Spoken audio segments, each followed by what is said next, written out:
Clotting যে পোর্শনটা রয়েছে সেটা বুঝিয়ে দিচ্ছি। দেখো, ব্লাড ক্লটিং মানেই হচ্ছে ব্লাড কোয়াগুলেশন। এই ব্লাড কোয়াগুলেশনটা আমরা দেখেছিলাম হেমোস্ট্যাসিসেরই একটা স্টেপ। তো দ্য ক্যাসকেড অফ ইভেন্টস, মানে যে যে ইভেন্টসগুলোর সাহায্যে হেমোস্ট্যাসিস হচ্ছে সেটাকেই আমরা নাম দিতে পারি কোয়াগুলেশন পাথওয়ে। এর ফলে কি হচ্ছে, আমার যে কোনো একটা জায়গায় ব্লিডিং হলে সেই জায়গাটা র্যাপিড হিলিং এবং প্রিভেনশন অফ ব্লিডিং হচ্ছে। এবং এর ফলে কি হচ্ছে, বডির হেমোস্ট্যাসিস মেনটেন হচ্ছে, যার মানে হচ্ছে blockage of a bleeding or haemorrhage. Primary haemostasis, এখানে আমরা দুটো জিনিস পাবো, দেখ, একটা প্রাইমারি হেমোস্ট্যাসিস আর একটা সেকেন্ডারি হেমোস্ট্যাসিস। তাহলে প্রাইমারি হেমোস্ট্যাসিস হচ্ছে aggregation of platelet to form the platelet plug. তাহলে যে জায়গাটায় ফেটে গেছে সেই জায়গাটায় প্লেটলেট প্লাগ তৈরি হওয়া অবধি হচ্ছে প্রাইমারি হেমোস্ট্যাসিস। আর সেকেন্ডারি হেমোস্ট্যাসিসটা কি? সেকেন্ডারি হেমোস্ট্যাসিসের আন্ডারে আমরা দুটো পাথওয়ে পড়বো, একটা ইন্ট্রিনসিক পাথওয়ে অফ কোয়াগুলেশন, একটা এক্সট্রিনসিক পাথওয়ে অফ কোয়াগুলেশন। আর দুটো গিয়ে একসাথে মিলে তৈরি করবে একটা কমন পাথওয়ে অফ কোয়াগুলেশন। সেইটার দ্বারা আলটিমেটলি আমার যে ফাইব্রিনের জালটা তৈরি হবে, যার মধ্যে ব্লাড সেলগুলো আটকে যাওয়ার ফলে আমার কোয়াগুলেশনটা হবে, সেই পুরো প্রসেসটা চলে আসছে সেকেন্ডারি হেমোস্ট্যাসিসের মধ্যে। তাহলে আমরা দুটো পাথওয়ে পাবো আমাদের ব্লাড কোয়াগুলেশনের, একটা ইন্ট্রিনসিক পাথওয়ে আর একটা হচ্ছে এক্সট্রিনসিক পাথওয়ে। আমরা দেখব এই দুটো ট্রিগারগুলো আলাদা আলাদা, অর্থাৎ কখন ইন্ট্রিনসিক পাথওয়ে ইনিশিয়েটেড হবে, কখন এক্সট্রিনসিকটা ইনিশিয়েটেড হবে, তার ট্রিগার দুটো আলাদা আলাদা, স্টিমুলি দুটো আলাদা আলাদা। এবং এই দুটো পাথওয়ে গিয়ে মিশবে একটা আলটিমেটলি কমন পাথওয়ে, এবং তার সাহায্যে আলটিমেটলি আমাদের ফাইব্রিনের জাল তৈরি হবে। এই ফাইব্রিনের জাল তৈরি হওয়া মানেই কিন্তু ব্লাড কোয়াগুলেশন হওয়া। এবার এই পুরো কোয়াগুলেশনটা হতে অনেকগুলো শর্ত আছে। কতগুলো শর্ত আমরা দেখতে পারবো? দেখো, এখানে আমরা পুরো দিয়ে দিয়েছি, আমরা 13টা শর্ত আমরা দেখতে পারবো, ঠিক আছে? এই 13টা শর্তের মধ্যে কিছু কিছু শর্ত আমাদের ইন্ট্রিনসিক পাথওয়েতে, আর কিছু কিছু শর্ত আমাদের এক্সট্রিনসিক পাথওয়েতে কাজ করবে। আচ্ছা, এবার এই যে সমস্ত ফ্যাক্টরগুলো বেশিরভাগগুলোই দেখবি হচ্ছে এক ধরনের এনজাইম। কি ধরনের এনজাইম? না, সেরিন প্রোটিয়েজ ধরনের এনজাইম। তবে কিছু কিছু এক্সেপশন আছে, যেরকম ফ্যাক্টর 5, ফ্যাক্টর 8, এই দুটো সেরিন প্রোটিয়েজ এনজাইম নয়, এই দুটো বাই নেচার হচ্ছে গ্লাইকোপ্রোটিন। আর ফ্যাক্টর 13টা হচ্ছে ট্রান্সগ্লুটামিনেজ। তাহলে এছাড়া ফ্যাক্টর 5, 8 আর 13 এছাড়া বাকি সবাই হচ্ছে সেরিন প্রোটিয়েজ হবে। কিন্তু এছাড়া তো টিস্যু ফ্যাক্টর একটা রয়েছে, ফ্যাক্টর 5 রয়েছে, ফ্যাক্টর 8 রয়েছে, আর গ্লাইকোপ্রোটিন রয়েছে। এই সব কটা হবে হচ্ছে আমাদের, এই যে টিস্যু ফ্যাক্টর হচ্ছে ফ্যাক্টর 3। তাহলে লিখে দিই, টিস্যু ফ্যাক্টর মানে হচ্ছে ফ্যাক্টর 3। আচ্ছা, ফ্যাক্টর 3, 5, 8 আর হচ্ছে ফ্যাক্টর 13, এই চারটেকে ছাড়া বাকিগুলো সবাই হচ্ছে সেরিন প্রোটিয়েজ ধরনের এনজাইম। এবারে আমরা কি কি তাহলে এখানে আলাদা করে লিখেও দিয়েছি। তাহলে সেরিন প্রোটিয়েজ কোনগুলো? না, 2, 7, 9, 10, 11 আর 12। আর কোনগুলো নয় সেটা দেখলাম হচ্ছে আমরা 5, 8, 13, আর এখানে চলে যাবে হচ্ছে আমাদের ফ্যাক্টর 3, মানে টিস্যু ফ্যাক্টর গেল। আচ্ছা, এখানে টোটাল দেখো 13টা ফ্যাক্টরেরই কার কি কমন নেম, কার কি কাজ, সবটাই দেওয়া রয়েছে, কোন পাথওয়েতে কাজ করে সেটাও দেওয়া রয়েছে। সাধারণত জানবে এই যে নামগুলো, এগুলো আগে ব্যবহার করা হতো। বর্তমান টার্মিনোলজিতে আমরা এই ফ্যাক্টর 1, 2, 3, 4 রোমানিং এই নাম্বারিং গুলোকেই বেশি ব্যবহার করা হয়। কিন্তু তাও আমাদের এই ফ্যাক্টরের নামগুলোকেও জেনে রাখা উচিত, কারণ এখান থেকে প্রচুর শর্ট নোট হিসেবে আমাদের কিন্তু প্রশ্ন আসতে পারে। তাহলে দেখো, যেরকম ফ্যাক্টর 1 হচ্ছে ফাইব্রিনোজেন, আমরা জানি এটা লিভার দ্বারা সিনথেসাইজড একটা প্রোটিন, যেটা রক্তের প্লাজমাতে পাওয়া যায়। এই ফাইব্রিন যে ফ্যাক্টরটা, মানে ফ্যাক্টর 1টা ফাইব্রিনোজেন যার নাম, এটা কিন্তু কমন পাথওয়েতে কাজ করবে। অর্থাৎ যে জায়গাটায় এসে ইন্ট্রিনসিক পাথওয়ে আর এক্সট্রিনসিক পাথওয়ে একসাথে মিলে যাবে, কমন পাথওয়েটা, সেই জায়গাটায় ফাইব্রিনোজেনটা কাজ করবে। সে কি করবে, আমাদের মোটামুটি ওই প্রোথ্রম্বিনটা থ্রম্বিনে হয়, তারপরে ফাইব্রিন জালকটা তৈরি করতে, যে ফাইব্রিনোজেনটা আলটিমেটলি ফাইব্রিনে কনভার্টেড হয়ে যাবে, যে ফাইব্রিনটা হচ্ছে একটা জালক যার মধ্যে ব্লাড ভেসেলস, এই ব্লাড সেলস গুলো আটকে যাবে, তাই তো ইনসলিউবল ওয়েব লাইক স্ট্রাকচার তৈরি করবে। তাহলে মোট কথাই ফাইব্রিনোজেন বলে যে ফ্যাক্টরটা, সেটা লিভার থেকে তৈরি হচ্ছে। নেক্সট হচ্ছে প্রোথ্রম্বিন, এটাও লিভার থেকে তৈরি হচ্ছে, এটাও কমন পাথওয়েতে কাজ করবে। প্রোথ্রম্বিনটা থ্রম্বিনে কনভার্টেড হয় এবং সেই থ্রম্বিনটা গিয়ে ফাইব্রিনোজেনকে ফাইব্রিনে কনভার্ট করে। টিস্যু ফ্যাক্টর, যেটা ফ্যাক্টর নাম্বার 3, সেটা হচ্ছে একটা ওই রকম, আমি বারবার বলেছিলাম ওটা কিন্তু আমার একটা গ্লাইকোপ্রোটিন নেচার, শুধু প্রোটিন বা শুধু এনজাইম নয়। এরা যেমন দুটো এনজাইম হিসেবে কাজ করছে, এরা কিন্তু আমার গ্লাইকোপ্রোটিন। এটা বিভিন্ন টিস্যু সেলের মধ্যেও থাকে, আবার প্লেটলেটের মধ্যেও থাকে। এটা এক্সট্রিনসিক পাথওয়েতেই আমরা দেখব কাজ করবে। আচ্ছা, ফ্যাক্টর 4টা মূলত হচ্ছে অ্যাকচুয়ালি ক্যালসিয়াম আয়ন্স, ঠিক আছে, যেটা প্লাজমাতে থাকে। প্রত্যেকটা স্টেজেই কিন্তু ক্যালসিয়ামটা লাগে, বি ইট তোর intrinsic pathway, be extrinsic pathway, দু জায়গাতেই দেখবি ক্যালসিয়াম কিন্তু লাগবে। ফ্যাক্টর 5টার নাম হচ্ছে প্রো অ্যাক্সিলারিন, এটাও প্লাজমা প্রোটিন, লিভারে তৈরি হয়, প্লেটলেটে তৈরি হয়, এটা কমন পাথওয়েতে কাজ করবে ফ্যাক্টর 5টা। আচ্ছা, ফ্যাক্টর 7টা চলে আসি, প্রো কনভার্টিন, এটা লিভার থেকে তৈরি হচ্ছে, এটাও এক্সট্রিনসিক ইন্ট্রিনসিক দুটো পাথওয়েতেই কাজ করবে। ফ্যাক্টর 8টা দেখো, খুব ভালো করে এটা প্রশ্ন আসতে পারে, কারণ এই ফ্যাক্টর 8টা হচ্ছে আমাদের অ্যান্টি হিমোফিলিক ফ্যাক্টর, ঠিক আছে। তাহলে এটা আলাদা করে প্রশ্ন আসতে পারে, কারণ এইটার যদি অসুবিধা হয়ে যায়, এটা যদি ফ্যাক্টর 8 যদি ঠিকঠাক মতন কাজ না করে, তাহলে আমরা দেখবো হিমোফিলিয়া বি হবে। তাহলে প্লাজমা প্রোটিন যেটা লিভার, লাং এবং ক্যাপিলারিজে কাজ করবে, এই যে সরি হিমোফিলিয়া এ হবে, ইন্ট্রিনসিক পাথওয়েতে কাজ করবে, deficiency will result in hemophilia A. আর ফ্যাক্টর 9 যেটার নাম হচ্ছে প্লাজমা থ্রম্বোপ্লাস্টিং কম্পোনেন্ট, এইটার অসুবিধা হলে হবে হচ্ছে হেমোফিলিয়া বি। তাহলে ফ্যাক্টর 8 ঠিকঠাক মতন খরিত না হলে আমাদের শরীরে হেমোফিলিয়া এ দেখা যাবে বাচ্চাদের, আর ফ্যাক্টর 9 ঠিকঠাক মতন খরিত না হলে তাদের হেমোফিলিয়া বি দেখা যাবে, ঠিক আছে, গেল। আচ্ছা, দুটোই কিন্তু ইন্ট্রিনসিক পাথওয়েতে কাজ করছে, ঠিক আছে, কোনটা 8 আর 9। আচ্ছা, ফ্যাক্টর 10 কে বলা হয় স্টুয়ার্ট ফ্যাক্টর বা প্রাওয়ার ফ্যাক্টর। এই দুজন ভদ্রলোকের মধ্যে এই ফ্যাক্টরের ডেফিসিয়েন্সিটা প্রথম আবিষ্কৃত হয়েছিল, এবং এই ফ্যামিলিটার মধ্যে এই ধরনের মানে ফ্যাক্টর 10 এর ডেফিসিয়েন্সির জন্য যে ডিজিজগুলো হয় সেটা এই প্রাওয়ার ফ্যামিলি আর স্টুয়ার্ট ফ্যামিলিতে দেখা গেছিল।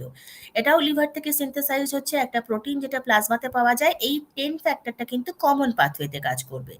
11 নম্বর যে ফ্যাক্টরটা নাম প্লাজমা থ্রম্বোপ্লাস্টিন অ্যান্টিসিটেন, মানে প্লাজমা থ্রম্বোপ্লাস্টিন তৈরি করতে সাহায্য করবে, এটা ইন্ট্রিনসিক পাথওয়েতে কাজ করবে, আর এটার ডেফিসিয়েন্সিতে আমার হবে হচ্ছে হিমোফিলিয়া সি।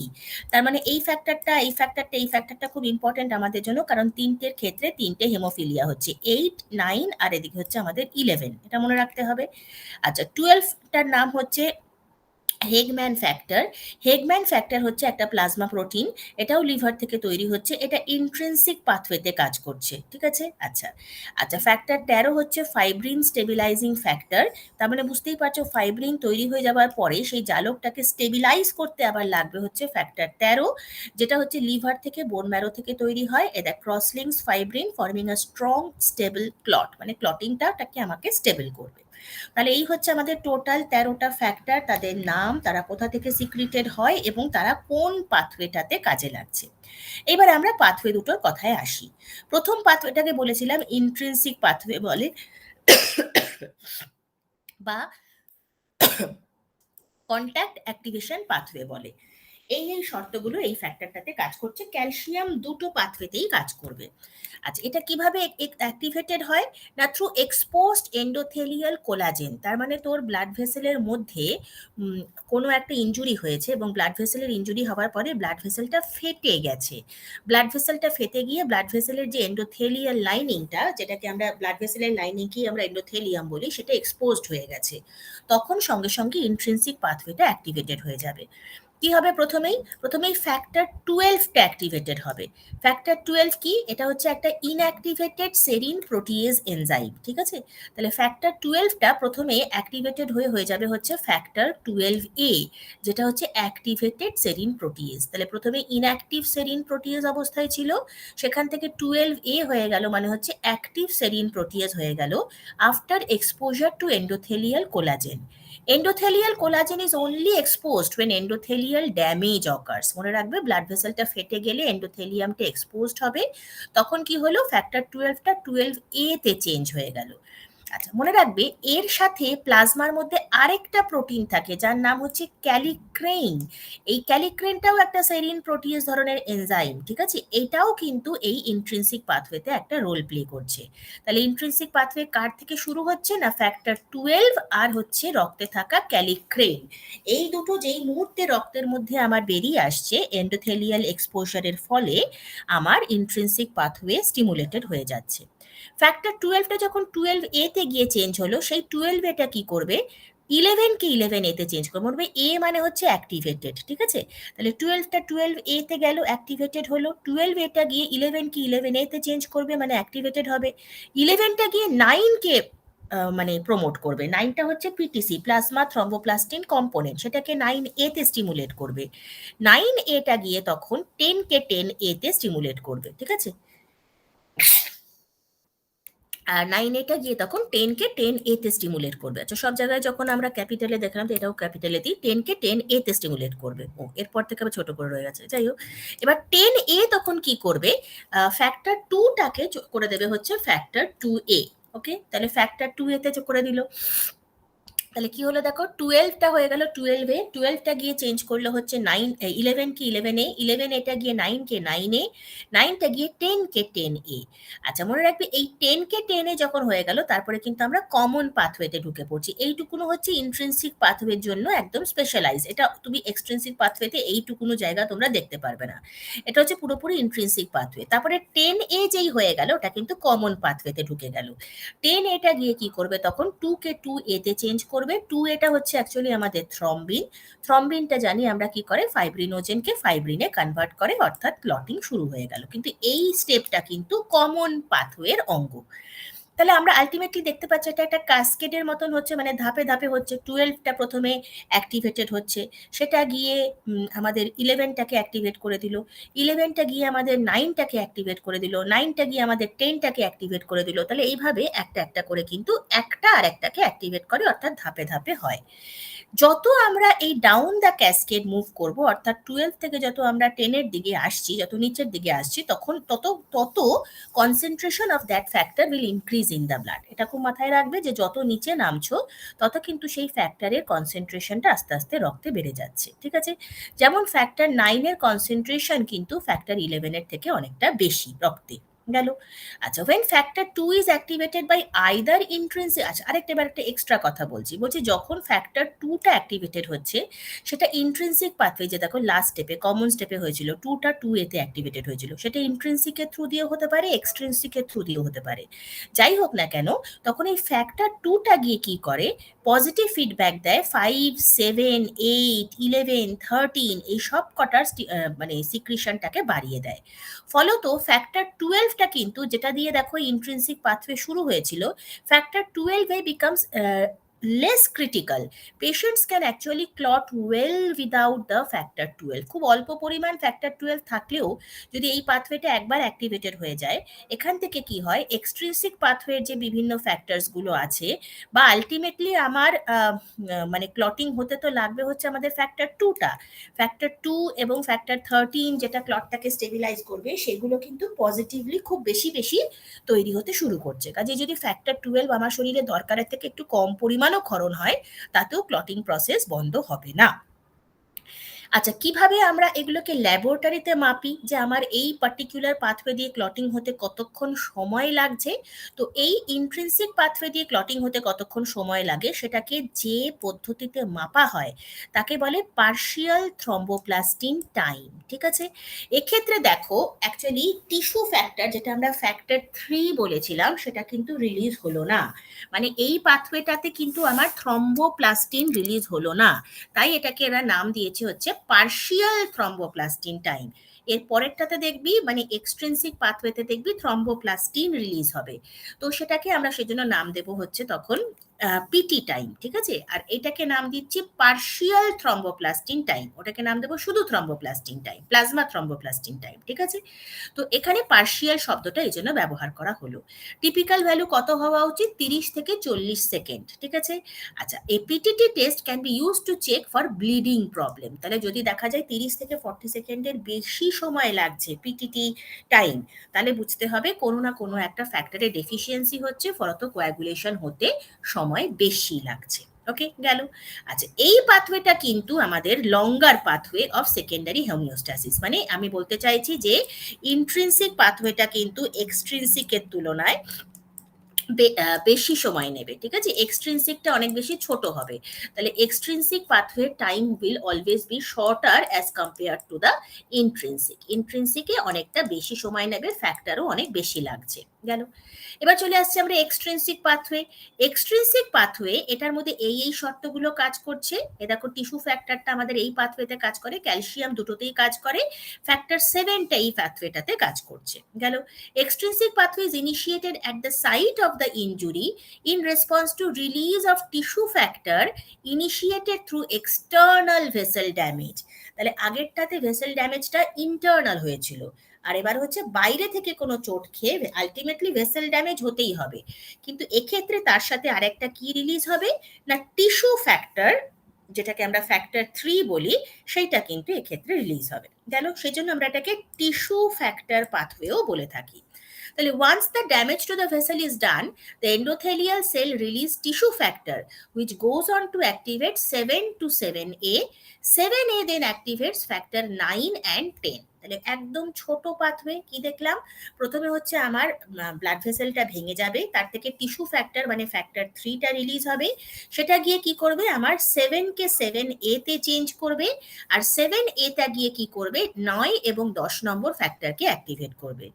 তখন এই 10 নম্বর ফ্যাক্টরটা 10A মানে অ্যাক্টিভেটেড 10A তে চেঞ্জ হয়ে যাবে। This is the point where both extrinsic and intrinsic pathway becomes one. ঠিক আছে, আমি একটুখানি ছবিতে বোঝাই তাহলে তোমাদের বুঝতে সুবিধা হবে। এই দেখো, এই যে ছবিটা দেখো, ইন্ট্রিনসিক পাথওয়ে আমরা দেখতে পেলাম যে কোনো একটা কন্ট্যাক্ট, আমার এই যে সারফেস কন্ট্যাক্ট মানে কি আমার এন্ডোথেলিয়ামটা এক্সপোজড হচ্ছে, ব্লাড ভেসেলের এন্ডোথেলিয়ামটা এক্সপোজড হচ্ছে কোনোভাবে বাইরের দিকের সাথে, দিয়ে কি করছে আমার এন্ডোথেলিয়াম এক্সপোজড হওয়ার ফলে সঙ্গে সঙ্গে ওখানে 12A ফ্যাক্টরে অ্যাক্টিভেটেডে চেঞ্জ হয়ে গেল, সেটা গিয়ে 11টাকে অ্যাক্টিভেট করলো, সেটা গিয়ে 9কে অ্যাক্টিভেট করলো, সেটা গিয়ে 10কে 10A অ্যাক্টিভেট করলো। এই হচ্ছে আমাদের ইন্ট্রিনসিক পাথওয়ে।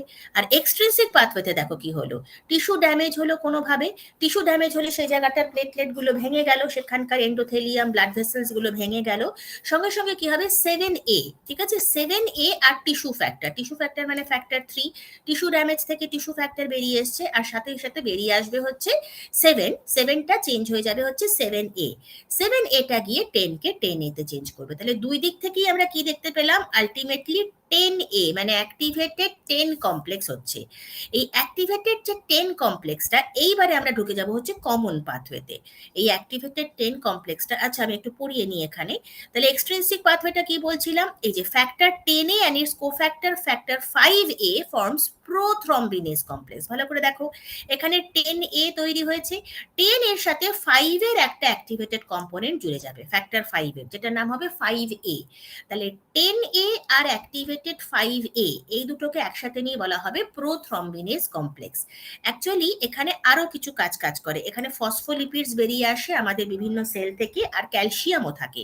তাহলে factor 10A, factor 5A, phospholipid আর ক্যালসিয়াম সবাই একসাথে মিলে তৈরি করলো প্রোথ্রম্বিনেজ কমপ্লেক্স, যেটা কি করে প্রোথ্রম্বিনকে থ্রম্বিনে চেঞ্জ করে দেয়। ঠিক আছে, পরে আসছি সেটাতে। আচ্ছা, thrombin then activates other components of the coagulation cascade including factor 5, factor 8 and activates release of factor 8 from being bound to von Willebrand factor। তাহলে ও আরেকটা কাজ করে, in the mean time factor 8টাকেও রিলিজ হতে সাহায্য করে। ঠিক আছে, তাহলে দেখ এই পুরো জিনিসটা আবার এইখানে গিয়ে দেখো, আমরা 10কে যখন 10A তে চেঞ্জ হতে দেখেছিলাম, তখন দেখেছিলাম ফ্যাক্টর 8 কাজ করে। তাহলে সবকটা ফিডব্যাক মেকানিজম হচ্ছে, এইখান থেকে আবার কি করে ফ্যাক্টর 8টার রিলিজ হওয়াটাকে বাড়িয়ে দেয়। কি বলছিস, দেখ থ্রম্বিনটা কি করছে গিয়ে ফ্যাক্টর 5 এবং ফ্যাক্টর 8 এর রিলিজটাকে বাড়িয়ে দিচ্ছে। ফ্যাক্টর 8টা এতক্ষণ আরেকটা শর্ত, আরেকটা প্রোটিনের সাথে আটকে ছিল, যেটার নাম ছিল ভন উইলিব্র্যান্ড ফ্যাক্টর, কিন্তু থ্রম্বিন যেই অ্যাক্টিভেটেড হয়ে গেল, সেই ফ্যাক্টর 8কে ভন উইলিব্র্যান্ড ফ্যাক্টর থেকে আলাদা করে দিল। The extrinsic pathway is measured as prothrombin time। তোকে বলছিলাম যে দুটো হয়, একটা হয় পার্শিয়াল থ্রম্বোপ্লাস্টিং টাইম, যেটা দিয়ে আমরা ইন্ট্রিনসিক পাথওয়ে কতক্ষণ ধরে হচ্ছে মেজার করি, আর প্রোথ্রম্বিন টাইম দিয়ে আমরা মেজার করি এক্সট্রিনসিক পাথওয়ে কতক্ষণ ধরে হচ্ছে। ঠিক আছে, তাহলে the reference range for prothrombin time is 11 থেকে 12.5 সেকেন্ড। এটা অনেক কম সময় লাগবে, তাহলে এটা মোটামুটি 11 থেকে 12 সেকেন্ড নর্মাল ওয়েতে আমার লাগার কথা। ঠিক আছে, গেল। The main role of tissue factor pathway is to generate a thrombin burst, a process by which thrombin is released very rapidly.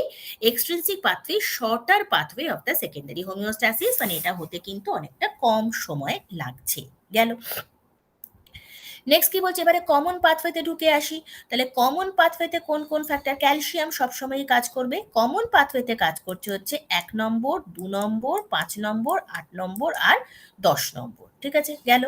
তাহলে আমরা ওখানে দেখেছিলাম থ্রম্বিন কমপ্লেক্সটা এই 8টাকে ভন উইলিব্র্যান্ড ফ্যাক্টর থেকে আলাদা করে দিয়ে 8 এর স্টিমুলেশন বাড়িয়ে দেয়। তাহলে this pathway begins at factor 10 is activated to 10A। তাহলে 10টা যখন 10A তে কনভার্টেড হচ্ছে তখনই কিন্তু কমন পাথওয়েটা ইনিশিয়েটেড হচ্ছে। ওকে, কি হলো এবারে? এইখানে 10 কে 10A তে কনভার্ট করে যে তাকে বলে 10A's। দেখ, অ্যাক্টিভেটেড 10, তাই নাম হলো 10A's। টিনেজ না, এটাকে 10A's বলে পড়বে, তাহলে মনে থাকবে যে 10টাকে ফ্যাক্টর 10টাকে অ্যাক্টিভেটেড 10 করতে যে কমপ্লেক্সটা কাজ করে সেটাকে বলে 10A's কমপ্লেক্স। গেল।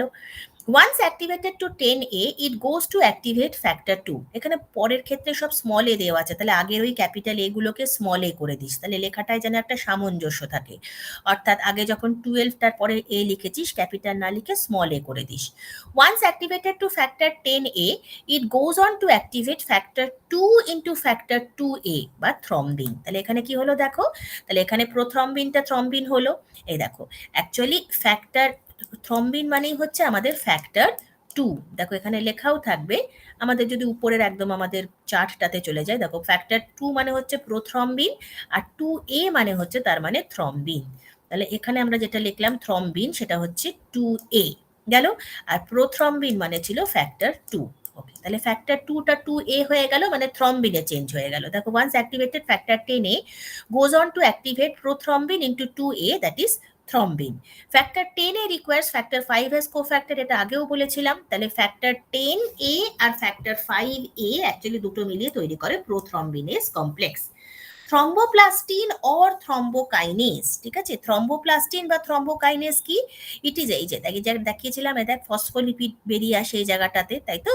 তাহলে থ্রম্বোপ্লাস্টিন বা thrombokinase is a mixture of both phospholipid and tissue factor found in the platelet and some body tissue that help in blood coagulation. তাহলে এই পুরো জিনিসটার মধ্যে এই যে ফসফোলিপিড মিশে যাচ্ছে, এই টিস্যু ফ্যাক্টর এখান থেকে আসছে, তার সাথে ফসফোলিপিড মিশছে, তার সাথে ফ্যাক্টর 8 আর ফ্যাক্টর 10 সব মিলিয়ে প্লেটলেট থেকে যে জিনিসটা রিলিজ হচ্ছে সেটাকে নাম দিলি থ্রম্বোপ্লাস্টিন বা থ্রম্বোকাইনেজ। থ্রম্বোপ্লাস্টিন বা থ্রম্বোকাইনেজ, এটাই ব্লাড কোয়াগুলেশনে হেল্প করছে। আচ্ছা, আলটিমেটলি তাহলে আমার এখানে কি হয়েছে বলো? আলটিমেটলি তাহলে আমার ফ্যাক্টর 2A হয়েছে থ্রম্বিন। এই থ্রম্বিনটা গিয়ে তখন কি করবে? ফাইব্রিনোজেনকে ফাইব্রিনে কনভার্ট করবে। হয়ে গেল। আচ্ছা, এই ফাইব্রিন সাব ইউনিটগুলো একসাথে আসবে এবং ফ্যাক্টর 13টা এই ফাইব্রিন স্ট্র্যান্ডসের উপরে কাজ করবে। ফ্যাক্টর 13টা দেখো ফাইব্রিন স্ট্র্যান্ডসের উপরে কাজ করবে, করে ফাইব্রিন স্ট্র্যান্ডসগুলোকে আরো স্টেবল করে দিয়ে আমাদের ব্লাড ক্লট করতে শুরু করবে। ঠিক আছে, তাহলে ফ্যাক্টর 13টাকে এই জন্য আমরা নাম দিলাম হচ্ছে ফাইব্রিন স্টেবিলাইজিং ফ্যাক্টর। ওকে, লিভার থেকে বোন ম্যারো থেকে এটা রিলিজ হয়, আলটিমেটলি যেটা কি করলো আমাদের ব্লাড ক্লটিংটাকে স্টেবল করলো। ওকে, আচ্ছা, ফাইব্রিনোজেন এখানে কত নম্বর ফ্যাক্টর ছিল? দেখো 1 নম্বর ফ্যাক্টর ছিল হচ্ছে ফাইব্রিনোজেন, আর ফাইব্রিনটা তাহলে হবে 1। তাহলে ফাইব্রিনোজেনটাকে আমরা নাম দিলাম হচ্ছে 1, আর ফাইব্রিনটাকে নাম দেবো হচ্ছে তাহলে 1A। তাহলে আলটিমেটলি আমাকে ফাইব্রিন মানে অ্যাক্টিভেটেড 1টা তৈরি করতে হবে, যেটা হচ্ছে একটা জালক যার মধ্যে আমার ব্লাড সেলগুলো আটকে যাবে। তাহলে এই হচ্ছে টোটাল ব্লাড কোয়াগুলেশনের প্রসেসটা। তাহলে প্রসেস অফ ব্লাড কোয়াগুলেশন কি দেখতে পেলি? ব্লাড ক্লটিং মেকানিজম তাহলে 3টে স্টেজে হচ্ছে। প্রথমে যে জায়গাটা ফেটে গেল সেখানটা স্প্যাজম হবে, হয়ে সেখানে এন্ডোথেলিয়াল এক্সপোজড হবে, তারপরে প্লেটলেট প্লাক ফর্মেশন হবে, তারপরে কোয়াগুলেশন হবে। এটাই হেমোস্ট্যাসিসের 3টে ধাপও। আচ্ছা, স্টেজেস অফ ব্লাড ক্লটিং কি হবে? প্রথমে প্রোথ্রম্বিনেজ কমপ্লেক্স তৈরি হবে, সেটা ভায়া ইন্ট্রিনসিক পাথওয়ে হতে পারে, ভায়া এক্সট্রিনসিক পাথওয়ে হতে পারে। সেই প্রোথ্রম্বিনেজটা সে কি করবে না, প্রোথ্রম্বিনকে থ্রম্বিনে চেঞ্জ করবে, অনেক জায়গায় ইটা দেয় না, প্রোথ্রম্বিনকে থ্রম্বিনে চেঞ্জ করবে, তারপরে থ্রম্বিনটা গিয়ে কি করবে? ফাইব্রিনোজেনকে ফাইব্রিনে চেঞ্জ করবে। আচ্ছা, প্রোথ্রম্বিন মানে হচ্ছে, আবার লিখে দিচ্ছি, ফ্যাক্টর 2 কে ফ্যাক্টর 2A তে চেঞ্জ করবে, সেটা গিয়ে ফ্যাক্টর 1 কে ফ্যাক্টর 1A তে চেঞ্জ করবে। ঠিক আছে, এই যে 1A যেটা, সেটাই হচ্ছে আমাদের আলটিমেটলি ব্লাড ক্লট। ওকে, এই অবধি আমাদের সিলেবাসে আছে। এরপরে আমি যেগুলো দিয়েছি সেগুলো কিন্তু এক্সট্রা ইনফরমেশন। ঠিক আছে, আমাদের কিন্তু রোগগুলো আসতেই পারে, বিশেষ করে হিমোফিলিয়া ABC-টা তো ভালো করে করতেই হবে। দেখো, ফ্যাক্টর 1-এর ডেফিসিয়েন্সিতে কি কি হয়? এটা হচ্ছে ফ্যাক্টর 1-এ ফাইব্রিনোজেন, তাহলে ফাইব্রিনোজেন ডেফিসিয়েন্সি, এর ফলে কি হচ্ছে? ব্লাড ক্লটিংটা অ্যাফেক্টেড হচ্ছে। ফ্যাক্টর 2 ডেফিসিয়েন্সি, এটাকে প্রোথ্রম্বিন ডেফিসিয়েন্সি বলে, কারণ ফ্যাক্টর 2 মানেই হচ্ছে প্রোথ্রম্বিন। আর এটাও খুব এক্সট্রিমলি রেয়ার, মেল ফিমেল দুজনেরই হতে পারে। কমন সিমটমের মধ্যে কি হতে পারে? এক্সেসিভ মেনস্ট্রুয়াল ব্লিডিং হতে পারে, হেমারেজ আফটার ট্রমা হতে পারে। ফ্যাক্টর 5 ডেফিসিয়েন্সিকে বলা হয় প্যারাহেমোফিলিয়া, ঠিক আছে? নোজের ব্লিডিং হবে, নোজ মানে ব্রুইজিং মানে হচ্ছে নোটে আঘাত লাগবে, এক্সেসিভ মেনস্ট্রুয়াল ব্লিডিং হতে পারে। ফ্যাক্টর 7 ডেফিসিয়েন্সিকে কি বলছে? এটাও খুব রেয়ার, এটাকে বলছে প্রো কনভার্টিন ডেফিসিয়েন্সি বা আলেকজান্ডার্স ডিজিজ, ঠিক আছে? আচ্ছা, যাই হোক, এই নামগুলো শুধু জেনে রাখবি তাহলেই হবে। ফ্যাক্টর 8টা আমাদের জন্য কি খুব ইম্পর্টেন্ট, কারণ হেমোফিলিয়া এ বা তোদের এইগুলোই ম্যাক্সিমাম আসবে, হেমোফিলিয়া এ বি সি, এই তিনটে খুব ভালো করে করবে, এটা স্টার দিয়ে দিলাম। তাহলে classic hemophilia is a hereditary bleeding disorder caused by lacking of factor 8। এটা জেনেটিক ডিসঅর্ডার, যার জন্য জেনেটিক ডিসঅর্ডার বলে আমরা জানি হেমোফিলিয়া মেলদের মধ্যে বেশি দেখা যায়, ঠিক আছে? এগুলো যেমন প্রথমগুলো দেখলি মেল ফিমেল উভয়ের মধ্যে সমান, এটা কিন্তু মেলদের বেশি দেখা যায়। ফ্যাক্টর 9 হচ্ছে হেমোফিলিয়া বি বা ক্রিসমাস ডিজিজ, এটাও খুব রেয়ার ডিজিজ, হেমোফিলিয়া এ বেশি সাধারণ, হ্যাঁ, মানে বেশি লোকেদের মধ্যে দেখা যায়। আচ্ছা, individuals with insufficient level of factor 9, এটাও জেনেটিক ডিসঅর্ডার। ফ্যাক্টর 10 ডেফিসিয়েন্সিকে বলা হয় স্টুয়ার্ট পাওয়ার ফ্যাক্টর ডেফিসিয়েন্সি, এই দুজনের মধ্যে প্রথম এই ফ্যাক্টরটা ডেফিসিয়েন্সি ধরা পড়েছিল। আচ্ছা, ফ্যাক্টর 11 ডেফিসিয়েন্সি হচ্ছে আমাদের হেমোফিলিয়া সি। আচ্ছা, গেল। ফ্যাক্টর 12 ডেফিসিয়েন্সিকে বলা হচ্ছে হেগম্যান ফ্যাক্টর ডেফিসিয়েন্সি। এটাও unusual, symptoms are very rare, ঠিক আছে? উন্ড হিলিং খুব সামান্য হয়, কিন্তু মানে বিভিন্ন রকমের সার্জারির ফলে আমাদের যেরকম উন্ড হিলিং যেটা সার্জারির পরে হওয়ার কথা সেটা হতে চায় না, সার্জারি বানান এটা। গেল। নেক্সট হচ্ছে ফ্যাক্টর 13 ডেফিসিয়েন্সি, এটাও খুব রেয়ার। ফাইব্রিন স্টেবিলাইজিং ফ্যাক্টর যেটা ফ্যাক্টর 13, সেটা ঠিকঠাক মতন তৈরি হয় না, ঠিক আছে? এখানে ক্লট তৈরি হয়, কিন্তু the clot breaks down and bleeding starts again, বুঝতে পারলি? তাহলে ক্লটটা স্টেবল হচ্ছে না, ফলত ক্লটটা আবার ভেঙে যাচ্ছে। তারপরে যা দেওয়া আছে সবই হচ্ছে শর্ট নোট, যে প্লাজমা ক্যালিক্রিন কাইনিন সিস্টেম কাকে বলে যদি প্রশ্ন আসে। আমি বলেছিলাম প্রথমেই যে ইন্ট্রিনসিক পাথওয়ে স্টার্ট করতে আমাদের এন্ডোথেলিয়াল কোলাজেন এক্সপোজার ছাড়াও এই প্লাজমা ক্যালিক্রেনটা কিন্তু হেল্প করে। তাহলে এটা কি? প্লাজমা ক্যালিক্রেন সিস্টেমটা কি না, এটার মধ্যে প্রথম কথা কি কি থাকে না, ফ্যাক্টর 12 থাকে। আচ্ছা, তারপরে প্লাজমা প্রি ক্যালিক্রেইন বলে একটা প্রোটিন থাকে, আর একটা কাইনিনোজেন বলে একটা প্রোটিন থাকে। তাহলে তিনটে জিনিস, plasma prekallikrein, high molecular weight kininogen আর ফ্যাক্টর 12, এই পুরো সিস্টেমটাই জানবে ইন্ট্রিনসিক পাথওয়েতে কাজ করে, ঠিক আছে? এই যে প্লাজমা ক্যালিক্রেন সিস্টেমটা, এটা কিন্তু এক্সট্রিনসিক পাথওয়েতে কাজ করে না, এই পুরো জিনিসটাই হচ্ছে ইন্ট্রিনসিক পাথওয়েতে আমাদের কাজ করবে। গেল। ফ্যাক্টর 12 বা Hageman factor which is produced and secreted by the liver is a multifunctional serum protease, যেটা বলছিলাম তোদের ফ্যাক্টর 12টা যেটা এটার কম্পোনেন্ট, যেটাকে আমরা হেগম্যান ফ্যাক্টর বলে থাকি। এইটা কি করে? আলটিমেটলি প্লাজমা প্রি ক্যালিক্রেনকে ক্যালিক্রেনে চেঞ্জ করে, যেইটা গিয়ে আবার 12কে 12A তে চেঞ্জ করে। তাহলে 12 প্রথমে প্রি ক্যালিক্রেনকে ক্যালিক্রেন করলো, ক্যালিক্রেনটা গিয়ে 12কে আবার 12A করলো, এবং আলটিমেটলি এটা এই কাইনিনোজেনের প্রেজেন্সে কি করে, ওই 12A টা গিয়ে আমরা দেখেছিলাম 11কে আবার আমার কনভার্ট করে দেয় 11A তে। এইভাবে চলতে থাকে পুরো ব্যাপারটা। তাহলে এগুলো আছে। থ্রম্বোসিস কাকে বলে যদি কখনো প্রশ্ন আসে, formation of blood clot inside blood vessel, ফলত আমরা যেটা বলি প্লাজমা থ্রম্বোসিস হয়েছে। থ্রম্বোসিস মানে তার মানে এক কথায় হচ্ছে ব্লাড ক্লট। তাহলে এই হচ্ছে কোয়াগুলেশন। তাহলে কোয়াগুলেশনটা কিভাবে হয়? একটা ওয়াটারফলের মতো, মানে ক্যাসকেডের মতন, মানে একটা ফ্যাক্টর গিয়ে আর একটা ফ্যাক্টরকে স্টিমুলেট করে। এরপরে যেটা দেওয়া সেটা পুরোপুরি তোদের ওই প্র্যাকটিক্যালের ব্যাপারটা, কিভাবে এটা আমার ইন্টারেস্টের জন্য আমি লিখেছি। কি করে তাহলে আমরা পিটি টেস্টটা করি, আর কি করে আমরা পিটিটি পার্শিয়াল থ্রম্বোপ্লাস্টিন টেস্ট, আর এটা হচ্ছে প্রোথ্রম্বিন টাইম টেস্ট, ঠিক আছে? তাহলে প্রোথ্রম্বিন টেস্ট মানে আমরা দেখেছিলাম এক্সট্রিনসিক পাথওয়েটাকে মাপার হচ্ছে টাইম। অফকোর্স এই টাইমটা অনেক কম হবে। প্রোথ্রম্বিন টাইম মানে হচ্ছে আমার এক্সট্রিনসিক পাথওয়ে, ঠিক আছে? এক্সট্রিনসিক পাথওয়ে, যেটার আমরা কিন্তু অনেকটা কম সময়ে পাবো, 11 থেকে 15 সেকেন্ডের মধ্যে নর্মাল ভ্যালু আসা উচিত।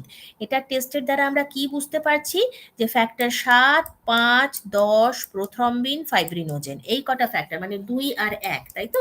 ফ্যাক্টর 2 আর ফ্যাক্টর 1 এইগুলো আমাদের শরীরে ঠিকঠাক করণ হচ্ছে কিনা।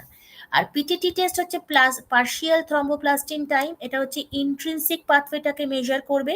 তাহলে এর মাধ্যমে আমরা ওই একই ব্যাপার 1, 2, 5, 8, 10, 11 আর 12 এই কটা ফ্যাক্টর ঠিকঠাক মতন বেরোচ্ছে কিনা সেটা দেখতে পারি। ওকে, এবার এটাকে করে কিভাবে সেটা আমাদের এখানে প্র্যাকটিক্যালটা দেওয়া আছে, এটা আমাদের দরকার নেই। যদি কখনো পরে কোনো পরীক্ষায় প্র্যাকটিক্যাল এই পোর্শনটা থাকে, সেই জন্য আমি এই পোর্শনটা দিয়ে দিয়েছি। তাহলে আমাদের মেনলি পড়তে হবে কোন জায়গাটা, না এই পাথওয়ে দুটো। প্রথম কথা, প্রত্যেকটা শর্ত, সেগুলোর নাম, ডেফিসিয়েন্সিতে কি রোগ হয় সেটা, বিশেষ করে হেমোফিলিয়া এবিসি বারবার বলছি। আর হচ্ছে ইন্ট্রিনসিক পাথওয়ে দিয়ে কিভাবে কোন কোন শর্তগুলো ইন্ট্রিনসিক পাথওয়েতে কাজ করছে, ইন্ট্রিনসিক পাথওয়ে কিভাবে অ্যাক্টিভেটেড হয়, ইম্পর্টেন্ট জায়গা। আর এক্সট্রিনসিক পাথওয়ে কিভাবে অ্যাক্টিভেটেড হয়, কোন কোন শর্ত কাজ করে, আর কমন পাথওয়েতে কোন কোন শর্ত কাজ করে। আর এই যে ছবিটা, এই ছবিটা যদি ভালো করে মুখস্থ করে যাস, তাহলে মোটামুটি ইন্ট্রিনসিক পাথওয়ে, এক্সট্রিনসিক পাথওয়ে আর কমন পাথওয়ে, দেখো তিনটে কালার দিয়েও ওরা বুঝিয়ে দিয়েছে। এটা খুব ভালো করে লিখে আসতে হবে কোন পাথওয়েটা কোন কোন শর্ত দ্বারা কন্ট্রোল